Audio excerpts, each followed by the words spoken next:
Title: The Missing Heirloom.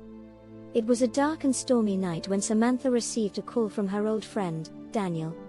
He sounded worried, and his voice was shaking.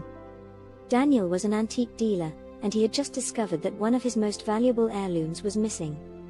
The heirloom was a diamond-encrusted locket that had belonged to the famous Hollywood actress, Marilyn Monroe. It had been passed down through generations of Daniel's family, and it was worth millions of dollars. Samantha was a private investigator, and Daniel knew that she was the only person he could trust to solve the case. Samantha agreed to help and made her way to Daniel's antique shop. When she arrived, she found Daniel pacing back and forth, looking more anxious than ever. "Samantha, thank you for coming. I don't know what to do.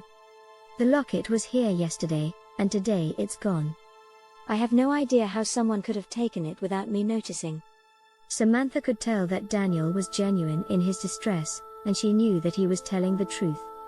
She began to ask him some questions about the locket and the shop's security, trying to get a better idea of what had happened.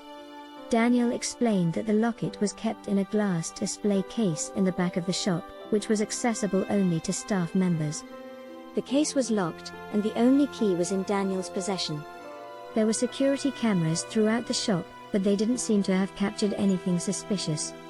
Samantha decided to take a closer look at the security footage. She spent hours poring over the tapes, looking for any clues that might lead her to the thief. But she found nothing that could help her. As Samantha was about to give up and call it a night, she noticed something strange. There was a small gap in the footage, just a few seconds long, that didn't show the display case. It was as if someone had cut out that part of the tape. Samantha rewound the footage and played it again, focusing on the gap. She noticed a faint clicking sound that seemed to be coming from the display case just before the gap. It was so faint that she almost didn't hear it, but it was there. Samantha knew that the clicking sound was the key turning in the lock of the display case. Someone had opened the case and taken the locket. But who? Samantha began to interview everyone who had access to the back room, including the staff and Daniel's family members. She asked them all the same questions, trying to catch any inconsistencies in their stories. Most of the interviews were uneventful, but one stood out. It was with Daniel's nephew, David.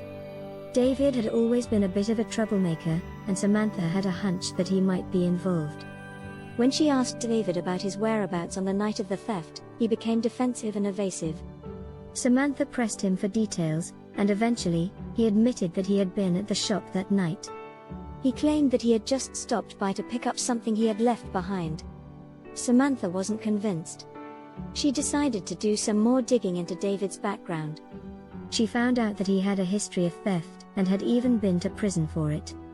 With this information, Samantha had enough evidence to confront David. She arranged a meeting with him, and asked him point blank if he had stolen the locket. David denied it at first, but when Samantha presented him with the evidence, he broke down and confessed. David had been in a desperate situation, and he needed money fast. He had heard about the locket and knew how